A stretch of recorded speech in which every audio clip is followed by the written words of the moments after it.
A fairly common problem with wireless microphones. If you have a pair of wireless microphones, they treat it as a left and a right channel when it records. So if you don't have both connected, only have one connected, it'll only record on your left hand or right hand stereo channel.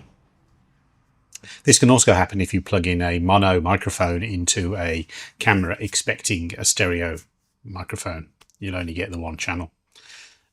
Use a stereo microphone, but the other way is you can correct it in post, and I'm going to show you how you do that. So I've got two clips here on my timeline. The first one will play in stereo. Video of me walking past. So that's very basically how it's used, I suppose. And the second one plays in mono. If you look over here on the right, you can see that the first one uses both of these histograms, and the second one doesn't. I'll just do that again. Video of me walking past. So that's very basically the second one. How it's used, I suppose. Just one. Okay, so we need to fix the second clip.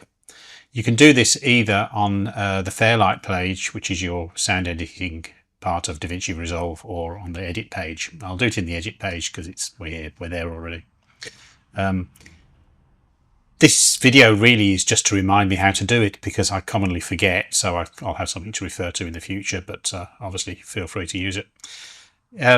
You would think that just changing the channel type, that one,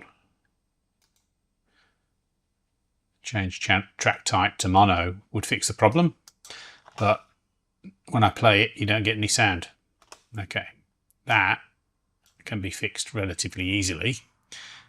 Right click actually on the clip, click clip attributes, and you'll see here you've got embedded channel 1 and embedded channel 2. It says stereo, but that's irrelevant.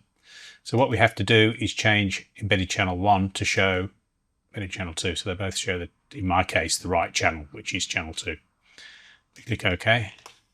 So that's very basically how it's used, I suppose. And now it's coming out of both sides.